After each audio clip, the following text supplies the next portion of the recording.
بسم اللہ الرحمن الرحیم۔ شکریہ جناب چیئرمین۔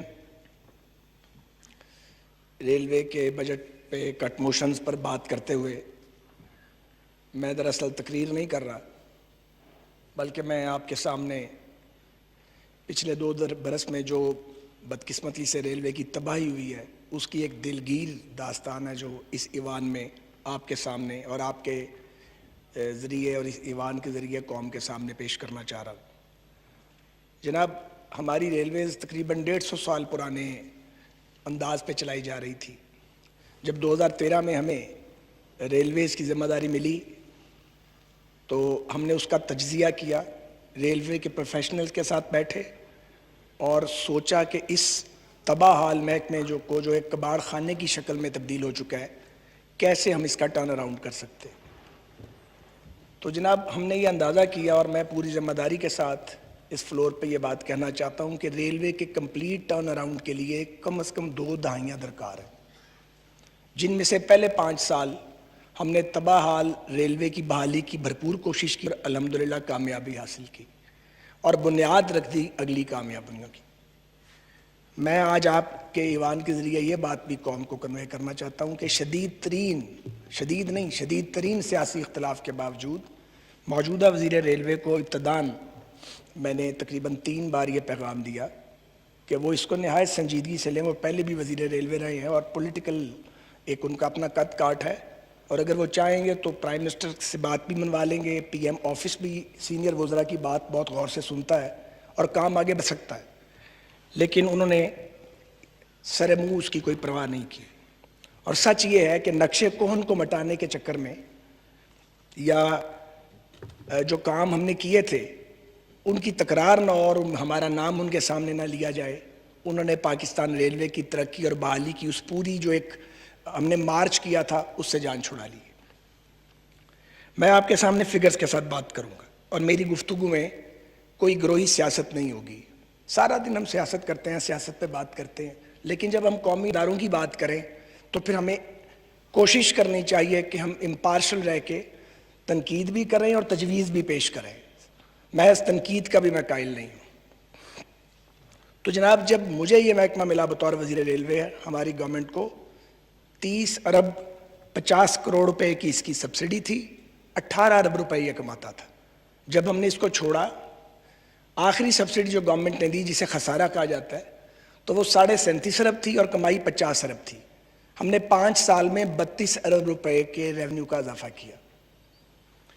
میں بجا طور پہ یہ سمجھتا تھا اور مجھے یہ سمجھنے کا مجھے حق حاصل تھا کہ اگر موجودہ وزیر ریلوے مہربانی فرماتے اور اپنے محکمے پر توجہ دیتے تو آخری سال میں 10 بلین کا جمپ تھا ہمارا، 40 بلین سے 50 بلین، مجھے اچھی طرح یاد ہے۔ 7-8 بلین کا جمپ ہر سال ریلوے لے سکتی تھی، ریونیو بڑھ سکتا تھا۔ لیکن مجھے بہت افسوس سے کرنا پڑتا ہے کہ پہلے سال میں جو ڈیفیسٹ تھا وہ 40 بلین کو کراس کیا، 1.25 ارب روپے کی رقم فچ کی گئی جو آڈیٹر جنرل نے پکڑ لی اور پوائنٹ آؤٹ کر دی۔ اصل خسارہ پہلے سال کا 42 ارب تھا۔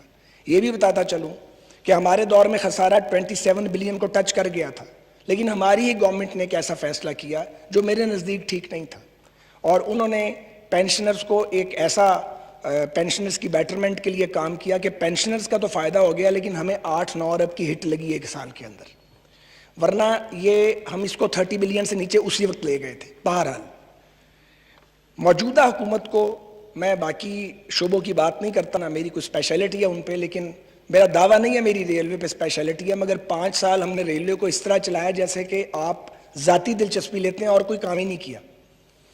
لیکن جناب چیئرمین، مجھے بہت زیادہ افسوس ہے اس بات کا کہ ایک بہت بڑی اپرچونٹی کو موجودہ حکومت کے وزیر ریلوے نے اپنی پالیسی کے نتیجے میں برباد کر دی ہے۔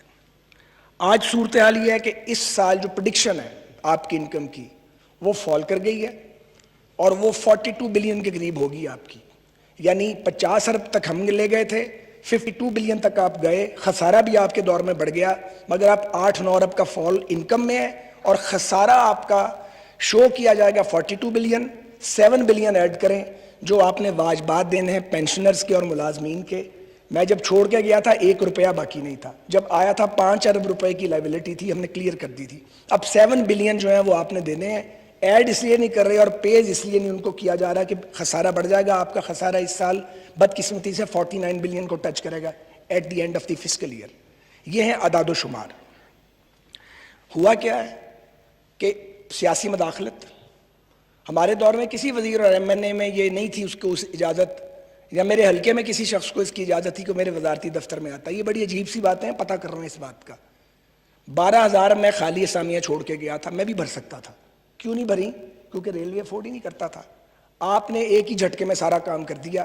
میری کانسٹیچوئنسی کی دیکھ لیں, میری 5 سال کی وزارت میں کتنی بھرتی ہیں میرے حلقے کی, اور موجودہ وزیر ریلوے کی دیکھ لیں, وہی آپ کو پتہ لگ جائے گا ٹرانسپیرنٹ دور کون سا ہے. الزام لگانا آسان کام ہے. اب المیہ یہ ہے کہ جتنے فرض شناس لوگ تھے, ڈوورز تھے, ان کو سائیڈ لائن کر دیا گیا ہے اور خوش آمدی اور چاپلوسوں کو آگے لے آیا گیا ہے. خوش آمدی خوشامد کر سکتا, کام نہیں کر سکتا, وہ کام کر ہی نہیں سکتا. سو ڈیلیورنس ختم ہو گئی. میں آپ کی خدمت میں عرض کرنا چاہ رہا ہوں کہ لوکوموٹیوز, میں ایک 1.5 منٹ میں اس کے مین ہیڈز کو ٹچ کروں گا. ہم نے امریکہ سے لوکوموٹیوز خریدے 55 جمع 20, تقریباً 26 ارب روپے کا خرچہ ہوا. 5 ارب کے ٹیکسیز ہیں جو گورنمنٹ آف پاکستان کو پے کیے گئے. تقریباً 33 ارب روپے محکمہ ریلوے سے کما چکا ہے, اور ان کی ابھی 4.5 دہائیوں کی ایج باقی ہے. State of the art machine ہے. اس میں سے 8 لوکوموٹیو خراب کھڑے ہیں. 48 کروڑ روپے کا وہ لوکوموٹیو ہے.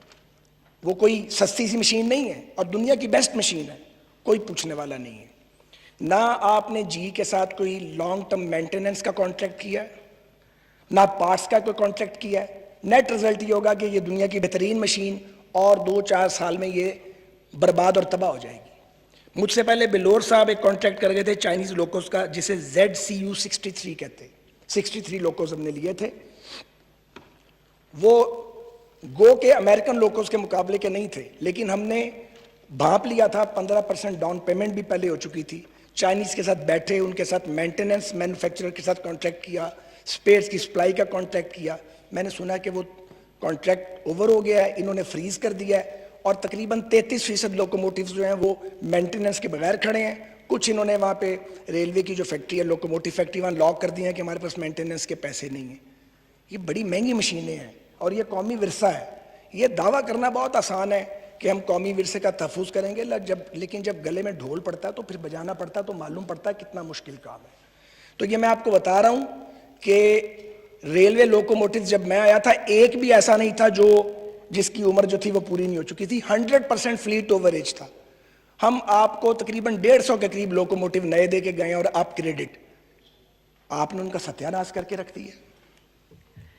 میں استدعا کروں گا کہ گورنمنٹ آف پاکستان اور وزیر اعظم صاحب اس چیز کا نوٹس لیں. بہت سیریس بات ہے یہ, اور پتہ کریں کہ لوکوموٹیو جو ہیں وہ تباہ اور برباد ہو رہے ہیں, ان کو کیسے ٹھیک کرنا ہے. یہ پاکستان کا ایسٹ ہے, ہم آئے چلے گئے, آپ آئے ہیں چلے جائیں گے, کوئی اور آئے گا چلا جائے گا, لیکن اداروں کو برباد اس طرح نہیں ہونا چاہیے. ای ٹکٹنگ جو تھا وہ ہمارا بہترین انیشیٹو تھا. ہم نے اوپن مارکیٹ سے, پرائیویٹ سیکٹر سے ایکسپرٹس ہائر کیے کمپٹیشن پہ. وہ بچے آئے, 6-7 لڑکے تھے, ایک بچی تھی, انہوں نے کام کیا, اور انہوں نے ہمیں بہت کم پیسوں میں ای ٹکٹنگ کی ساری اپلیکیشنز بنا دی. 60% ہماری ریلوے کی جو تھی یہ آپ کے ٹکٹوں کی سیل یہ ای ٹکٹنگ پہ چلی گئی. اب کیا ہوا, جو یہ حضور تشریف لائے تو انہیں تو میرا بھوت نظر آتا تھا اس میں, انہوں نے سب کے سب نکال دیے, اور ایک اطلاع ہے کہ 11 کے 11 بچے پنڈی کے رکھ لیے. اب نیٹ رزلٹ یہ ہے کہ جو مشینری ہے وہ بیکار پڑی ہے, استعمال کرنی آتی نہیں ہے, اور اب وہ NTC کو آؤٹ سورس کر رہے ہیں ٹکٹنگ 75 لاکھ روپے مہینے پہ. یہ کوئی طریقہ کار ہے؟ آپ نئے لوگ رکھ لیں اگر آپ سمجھتے ہیں کہ جو پرانے والے تھے وہ اچھے نہیں تھے, پر کام کے لوگ رکھیں, اور جب آپ کے پاس مشینری موجود ہے, کمپیوٹرز موجود ہیں, ان کو آپ کریٹ کر کے چلاؤ. اس طرح پیسے برباد کرنے کا تو آپ کو کوئی حق حاصل نہیں ہے, آپ کا ذاتی پیسہ تو نہیں ہے. آپ آگے آ جائیں. کوچیز اور فریٹ وینز, 250 پیسنجر کوچیز اور 800 فریٹ وینز کا ایک پروجیکٹ ہم بنا گئے تھے, جن کا سامان آنا تھا اور انہوں نے یہاں پہ اسمبل ہونا تھا ہماری فیکٹریز کے اندر, وہ بیک برنر میں ڈال دیا. اب لوکوموٹیوز موجود ہیں, فریٹ وینز اور مسافر کوچز موجود نہیں ہیں, تو آپ کس طرح چلائیں گے ٹرین کو؟ اسی طرح پاور وینز جو بجلی سپلائی کرتی ہیں, آدھی خراب کھڑی ہیں, اور آگے نیکسٹ ایکسٹینشن کا کوئی پلان ہے ہی نہیں. ट्रैक्स, जनाब ट्रैक्स हमारे बड़े पुराने हैं, इनको मेंटेन रेलवे करती है बड़ी मुश्किल से, लेकिन सेफ्टी मेजर्स और एसओपीज को फॉलो किया जाता है। उसमें ईआरस हैं, इंजीनियरिंग रेस्ट्रिक्शंस हैं, कुछ परमानेंट ईआरस हैं, कुछ टेम्परेरी हैं। हमने एक रोड मैप के तहत उनको हर साल मूव करना शुरू किया, हर क्वार्टर के बाद चेक करते थे कितनी ईआर रिमूव हुई हैं किस किस ट्रैक पे, वो सारा काम छोड़ दिया है। ये जो हादसात हो रहे हैं ये इस वजह से हो रहे हैं कि आपके पास ट्रैक मेंटेनेंस का आपका जो एसओपीज बनाई गई थी फॉलो नहीं हो रही। एक और बात है, हमने रिजीम चेंज की और हम ले गए इसको मैकेनाइजेशन के ऊपर, पूरी मेंटेनेंस को ट्रैक की, क्योंकि पूरी दुनिया में तो मशीनों से होता है, हम अथॉरिटियों से ठुक ठुक करते हैं। तो वो शेख साहब ने ये नारा दे दिया है कि ना कुछ खरीदूंगा ना लगाऊंगा ताकि कोई हिसाब ही ना देना पड़े। तो बड़ा आसान काम है कि आपने कोई काम ही नहीं करना, कुछ खरीदना नहीं, कुछ इन्वेस्ट नहीं करना, तो फिर ये कबाड़ खाना बन जाएगा। हमारी 5 साल की मेहनत सत्यानाश हो ही गई है, लेकिन ये इतना बड़ा कौमी असासा है, ये आपसे प्राइवेटाइज भी नहीं होगा। मैं तो ज़ाती तौर पे निजकारी के खिलाफ हूँ, रेलवे की होने भी नहीं दी, लेकिन ये मैं आपको अर्ज कर दूं, इसका गाहक भी दुनिया में आपको कोई नहीं मिलेगा। तो एक वक्त आएगा कि अगर ये हालात रहे तो कोड़ियों के भाव हम इसको बेच रही होगी हुकूमत पाकिस्तान, लेने वाला कोई नहीं होगा। लेकिन अगर आप चाहें तो गवर्नमेंट रेगुलेटर के तौर पे अपना काम करे और प्राइवेट पब्लिक पार्टनरशिप की हौसला अफजाई करे। हम क्या करते थे, एक एक ट्रेन को उठाते थे, एनालाइज करते थे, यकीन करें कई कई घंटे एक ट्रेन पे डिबेट करते थे अक्रॉस द टेबल, और उसके बाद फैसला करते थे उसके लॉस को कम कैसे करना है, और फिर उसको डेवलप करते थे, बनाते थे, तैयार करके लॉन्च करते थे, और फिर प्राइवेट सेक्टर को इनवाइट करते थे, कंपटीशन से ट्रेन दे देते थे। आप आगे चलें, अब किया क्या भाई साहब ने, भाई साहब इसलिए कहता हूं कि और किसी ने ये किया नहीं है, मैं सब पे डाल दूं कि जी सारा कुछ ही जो है वो एक आदमी ने किया। मैन सिलेक्शन गलत हो गई है, मैन सिलेक्शन ठीक करेंगे नतीजा ठीक आएगा। डीएमजी वालों का कोई काम नहीं है कि वो सेक्रेटरी रेलवेज बने, उन्हें पता ही नहीं है रेलवेज क्या है। मेरी बात शायद बाजों को बुरी लगे, आपको लाना पड़ेगा रेलवे सर्विस का आदमी जो सेक्रेटरी रेलवेज हो। हमने बनाया था कुछ 20-22 साल के बाद उसने नताइज दिए।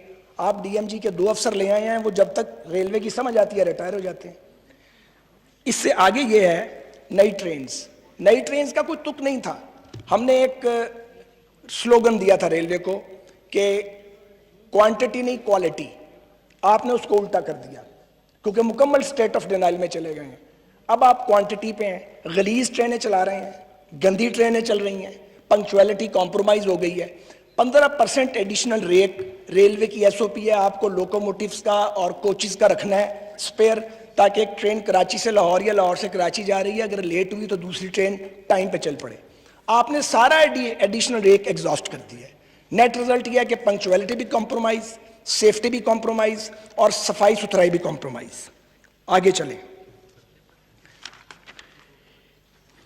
जनाब, रेलवे की लैंड्स, हमने land record management information system बनाया, डिजिटाइज किया। तकरीबन 99% काम हम कर गए हुए हैं, मे बी 100%। हजारों एकड़ नई जमीन जो लॉस्ट लैंड थी रेलवे की वो आइडेंटिफाई हुई, वो सामने आई।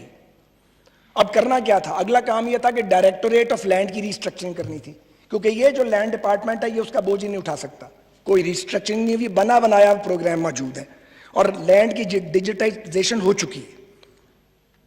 हमने रेलवे के निचले मुलाजमीन जो कब्रों में रहने पर मजबूर हैं, वो रेलवे के क्वार्टर कब्रों की तरह हैं, गिरने वाले हैं, 350 नए बनाए और एक ट्रेंड सेट किया कि हर साल 300, 400, 500 बनाएं ताकि 7, 8, 10 साल के अंदर ये डेफिशिएंसी दूर हो। आपने रोक दिया। इसके बाद बने कराची में बने, मैंने खुद इफ्तिताह किया था और वो बाकायदा वहाँ लोग रह रहे हैं, मैं आपको जगह भी बता दूंगा बीच में। इसके बाद 3 ऑर्गेनाइजेशंस थी हमारी रेलवे की, प्रैक्स, रिडेमको और रेलकॉप। रेलकॉप 2.5 करोड़ कमाती थी, हम उसे 30 करोड़ पे ले गए। आज वो सारे लोग तनख्वाहें ले रहे हैं, कोई काम ही नहीं है। प्रैक्स पड़ी हुई है। रिडेमको आपने बंद कर दी। रिडेमको क्या थी, रियल एस्टेट डेवलपमेंट की कंपनी, हमसे पहले की बनी हुई थी, सरकारी कंपनी थी। हमने जो नए रेलवे स्टेशन बनाए उनके अंदर कॉन्सेप्ट ये था, कोई जाके देखे तो सही उन रेलवे स्टेशन को, उनमें बाकायदा कमर्शियल एरिया वो रेलवे ने लीज करना था। 2.5 करोड़ रुपए साल की लीज मिलनी थी और सारी स्पेंडिंग उस एरिया की उसी लीज ने उठा लेनी थी। एक रेलवे स्टेशन चेयरमैन साहब 2 साल में लीज नहीं कर सके आप, वो पड़े हुए हैं, वो भूत बंगले बन रहे हैं। ख्वाजा साहब थोड़ा ब्रीफ करके। नहीं सर, मैंने आपसे टाइम लिया हुआ है, मुझे कम से कम 7-8 मिनट। नहीं सर, मुझे इस बात करने दीजिए, हमने 6 तकरीरें नहीं की, ऐसे ना करें। अगर आप मुझे रोकेंगे मैं खामोशी से बैठ जाऊंगा, फिर नहीं बात करते। मैं तो एक तनकीद नहीं कर रहा, आपको एक प्रोडक्टिव बात कर रहा हूँ। ठीक है सच बता रहा हूं आपको। आपके सर रेलवे कैरेज फैक्ट्री फारक बैठी हुई है, ये जो आपकी कैरेज फैक्ट्री है इस्लामाबाद वाली, आपकी लोकोमोटिव फैक्ट्री सालपुर वाली, लोग तनख्वाहें ले रहे हैं, कोई काम नहीं है। लाहौर की वर्कशॉप्स में कोई काम नहीं, मटेरियल ही नहीं है। जब मटेरियल नहीं होगा तो मजदूर काम कहाँ से करेगा? आप यकीन करें, रेलवे के मजदूर काम करना चाहते हैं। मैंने उनके साथ काम किया ज़मीन पे बैठ के। मैं उन ट्रेड यूनियनिस्ट को जानता हूँ। आपको सुन के हैरत होगी, आपकी हुकूमत आ गई थी, एक शादी पे मुझे ट्रेड यूनियनिस्ट मिल गए, चंद महीने हुए थे। उन्होंने कहा जी हम स्ट्राइक करना चाहते हैं। मैं क्या स्ट्राइक ना करना प्लीज़, मैं किसी को कहूँगा शेख रशीद साहब के साथ बैठो और बैठ के मसलों को हल करो, स्ट्राइक ना करना, रेलवे को नुकसान होगा। हम तो इस जज्बे के साथ काम करना चाह रहे थे। उन्होंने हमारे ऊपर मल दिया कि जी पता नहीं चोर हैं, डाकू हैं, क्या कुछ कर दिया। मैं नैब भी भुगत आया हूँ, रेलवे का तो कोई इल्ज़ाम लगा भी नहीं। जो इन्वेस्टिगेशन करने वाले आए थे वो शर्मिंदा होकर वापस चले गए थे। आगे चलते हैं। सिब्बी हरनाई 300 करोड़ रुपए से ट्रैक सर मुकम्मल है, डब्बे भी उस काबिल मौजूद हैं जितने वहाँ चाहिए, लोकोस भी मौजूद हैं। 2 साल से ट्रेन नहीं चली सिब्बी हरनाई पे। ये मैं रिक्वेस्ट करूँगा, सिर्फ आपने FC के साथ एक एग्रीमेंट करना है सिक्योरिटी एंड सेफ्टी का, थोड़ा सा खर्चा है, 4 जिले लिंक हो जाएंगे, माइंस एरिया, कोल माइन, लोगों की जिंदगी बदल जाएगी। आपने बलोचिस्तान है, सिर्फ ट्रेन चलानी है, उस ट्रेन को चला दें बस, इतनी मेहरबानी करें। इससे आगे चलें, जैकबाबाद, बसीमा, गवादर, गवादर, खुशदार, मस्तूम, कोयटा, ये है जो गवादर का लिंक बनेगा ML1 की बाद जब ये नई एक्सटेंशन होगी। ये भी पाकिस्तान का काम है। उसकी हम 200 एकड़ की पेमेंट कर चुके हैं, 285 एकड़ ज़मीन की भी कर चुके हैं। वो लैंड लेनी थी, 200 एकड़ ले ली थी। वहाँ पे गवादर में रेलवे यार्ड और रेलवे स्टेशन बनना था। ट्रैक की अलाइनमेंट हो गई है, डिमार्केशन हो गई है। अब उससे पैसे बलूचिस्तान गवर्नमेंट को दे दें ताकि कोई आपके दौर में या आपके बाद वहाँ पे ट्रैक बन जाए, वरना जगह महंगी हो जाएगी, फिर उसके बाद गवर्नमेंट को 4 गुना कीमत पे जगह लेनी पड़ेगी। किसी ने 2 साल में उस तरफ तवज्जो नहीं दी। आप आगे चलें, डायरेक्टोरेट ऑफ लीगल अफेयर्स, हजारों लीगल केसेस हैं। वो डायरेक्टोरेट ऑफ लीगल अफेयर्स बनाया था जनाब, वो ख़त्म कर दिया। अब वहाँ पे जो साहब बैठे हुए हैं वो कोई सिविल इंजीनियर है। ये लीगल अफेयर सिविल इंजीनियर का काम तो नहीं। मैं आपकी खिदमत में आखिर में CPAC पे आ जाता हूँ और उसके बाद बात को ख़त्म कर देते हैं। अभी तो बात तो बहुत लंबी है, ख़त्म ही नहीं हो सकती है, इतनी बड़ी तबाही है। CPAC ये ML1 है सर, ये ML1, इसमें कोई शक नहीं है कि पाकिस्तान रेलवेज़ को ये एक हिस्टोरिकल अपॉर्चुनिटी मिल रही है, लेकिन ये हिस्टोरिकल अपॉर्चुनिटी आसान नहीं है। और मैं आपको अर्ज़ कर दूं कि उस पर मैंने फास्ट ट्रैक पे काम जान के नहीं डाला था। क्रेडिट लेने के लिए, अगर क्रेडिट लेना था तो फास्ट ट्रैक पे डालते, उसमें गलतियां होनी थी। पाकिस्तान रेलवेज़ को ML1 पे जदीद रेलवेज़ का तजर्बा नहीं है। हमें फूंक फूंक के कदम रखना है और आहिस्ता आहिस्ता कदम रखना है, वरना हम कई अरब डॉलर का टीका लगवा लेंगे पाकिस्तान को और उसके बाद एक दूसरे के कपड़े फाड़ेंगे, ये पैसे वापस नहीं हम कर सकेंगे। ये बहुत अच्छा प्रोजेक्ट है। हुआ क्या है, हमने एक फ्रेमवर्क एग्रीमेंट किया 2017 में। अब आपने अगर कोई अमेंडमेंट करनी है तो आपको चाइनीज पार्टनर्स के साथ बात करनी है। यहाँ जो PC1 अप्रूव हुआ है वो चाइनीज को ऑन बोर्ड लिए बगैर हुआ है। मैं जिम्मेदारी से गुजारिश कर रहा हूँ। और जो आपने प्रायोरिटीज लगाई हैं उसमें आपने इसको सारे को उल्टा दिया है, यानी पेशावर नौशहरा, पिंडी लाहौर, रोडी नवाबशाह, ये प्रायोरिटी ठीक नहीं है, ये दूसरी प्रायोरिटी है। फेज 1 में था कालूवाल, पेंडोरा, जेलम और पिंडी के बीच, और मुल्तान लाहौर, और उसके साथ वॉल्टन की ट्रेनिंग एकेडमी। आप एक नई रेलवे डाल लेंगे, ट्रेनिंग वाले अगर लोग नहीं होंगे तो रेलवे चलाएगा कौन, उस पर ऑपरेशन कैसे होगा। सो CPAC की जो हमने वो बनाया था PMU, वो इशफाक खटक साहब आपकी गवर्नमेंट के साथ काम कर रहे हैं आजकल KPK में, लर्नड आदमी है, उनको उठा के बाहर फेंका बेइज्जती करके, पूरी टीम फारिग कर दी। अब वहाँ पे कुछ लोग बैठे हुए हैं जिन्हें कख नहीं पता डिजाइनिंग किसने करवाई थी, इसकी डिटेल क्या है। ये $8.2 बिलियन पे कंसीव किया गया, $6.2 बिलियन पे फाइनल हुआ, कुछ चीजें हमने छोड़ दी। आपके दौर में $7 बिलियन पे अब इसका अप्रूवल हुआ है PND से। क्या मुनासिब होगा मैं कहूँ $1 अरब का खांचा लगा दिया, जो शेख साहब हमारे बारे में कहते थे कि $2 अरब का खांचा लगा दिया। मैं नहीं कह रहा, डिले इतना हो गया कि $1 अरब कॉस्ट बढ़ गई है। फिर भी मैं ये कहता हूं कि इसकी तरजीहात को ठीक करें। हमने 5 साल में मुकम्मल करने का फैसला किया, आपकी गवर्नमेंट ने 9 साल दिए हैं। भाईजान ये 15 साल में भी इस तरह मुकम्मल नहीं होगा, इसकी तरजीहात ठीक करें। हम तैयार हैं रेलवे प्रोफेशनल्स के साथ PND में जाने को, आपके सामने प्रेजेंटेशन रखेंगे, इसकी माइक्रो डिटेल रखेंगे, इसकी डायरेक्शन को ठीक करें। हर जगह पॉलिटिक्स नहीं हो सकती क्योंकि पाकिस्तान का कौमी असासा है। मैं आपसे अर्ज करूंगा कि ये जो फोबिया है पिछली हुकूमत का, اگر اس سے باہر نہیں نکلا جائے گا آپ کے ٹھیک کام بھی الٹے ہو جائیں گے. بہتر ہے کہ اگر ہم نے کوئی ٹھیک کام کیا آپ اس کو لے کے چلیں, اس کا کریڈٹ لے لیں, مگر پاکستان کو نقصان نہ ہو. میں آپ سے یہ بھی گزارش کرنا چاہ رہا ہوں کہ یہ سارا بہت میں نے مختصراً اس کو سمیٹنے کی کوشش کی ہے. ایک تباہی ہے ریلوے کے اندر مچی ہوئی. ایک افسر کو سال میں 3 بار ٹرانسفر اور پوسٹ کیا جاتا ہے. کوئی کانفیڈنس نہیں ہے, لوگ کانفیڈنس لوز کر گئے ہیں. ایک نیب کی وجہ سے بھی کوئی فائل سائن کرنے کے لیے تیار نہیں ہے. کوئی پریکیورمنٹ نہیں ہو رہی. پارٹس کی مینٹیننس اور مشینری کی پریکیورمنٹ کا کوئی نظام باقی نہیں بچا. ایک مکمل تباہی ہے. اگر یہ تباہی نہ روکی گئی, آپ یقین کیجئے اور 6 ماہ سال اس طرح گزر گیا, ریلوے خواب بن جائے گا اور ایک کباڑ خانے کی شکل میں باقی رہے گا. میں آپ سے درخواست کروں گا کہ پرائم منسٹر آف پاکستان اور آپ کی جو PND کا ڈپارٹمنٹ اور فائنانس کی منسٹری, جس کی بعد میں ذمہ داری بننی ہے, وہ ان ساری چیزوں کا سیریس نوٹس لیں اور کسی طریقے سے ریلوے کی کم از کم بحالی کا جو ہم نے ایک ایڈوانسمنٹ کی تھی, اگر آپ اس کو ماڈرنائز نہیں کر سکتے تو کم از کم اس کو ریورس گیئر نہ لگائیں. بہت شکریہ. تھینک یو, بہت شکریہ جی. آنریبل علی محمد خان صاحب, منسٹر فار پارلیمنٹری افیئرس. جی بسم اللہ الرحمن الرحیم. اللہم صلی وسلم وبارک